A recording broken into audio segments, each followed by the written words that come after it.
The ADHD world is one of overstimulation.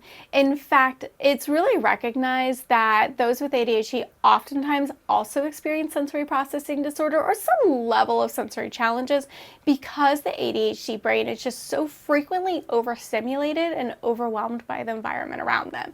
A way to really think about this is related to the sensory experiences of what is going on around us. A very oversimplified way to think about it is ADHD brain experiences about 3 times more information overload or information intake than a neurotypical person. So if we were to say that a neurotypical person experiences about 10,000 stimuli per every micromillisecond, that'd be like our 5 senses, the smells, sights, etc. An ADHD person is going to experience 3 times more than that. So that's 30,000 stimuli every micromillisecond. So the ADHD brain is noticing subconsciously a whole lot of things in addition to their conscious brain.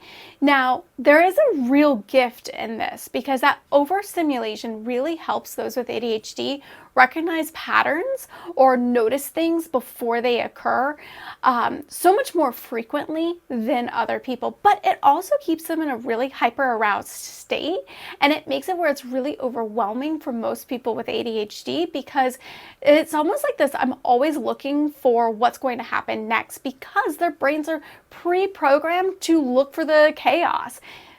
And ADHD people thrive in chaos, so it makes a lot of sense. Now, this overstimulation is really hard when we are in elementary, middle school, and high school. It gets a little easier the older we get, the more mature we are, and the more able we are to dismiss some of the stimuli. But think about just how overwhelming that would be for a 6-year-old in a classroom of a whole lot of other 6-year-olds.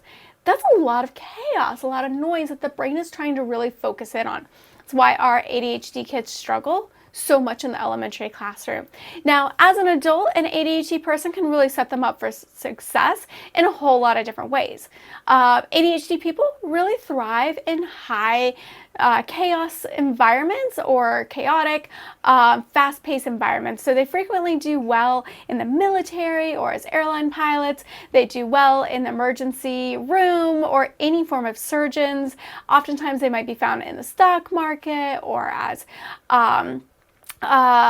driving trucks. There's so many different things that people with ADHD really thrive in doing, which is great news because a lot of us parents really wonder and worry if our ADHD kid will ever be successful and will they ever be able to function as an adult.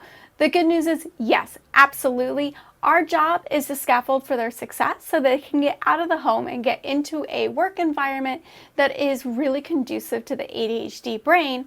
And as long as they are gravitating towards something that is fast-paced, they are already set up for success. Our ADHD people really do tend to struggle in the boring, routine, mundane environments of work. So we just want to make sure that we are definitely steering them towards a more high-paced or fast-paced environment because that is where the ADHD overstimulation sets them up for success.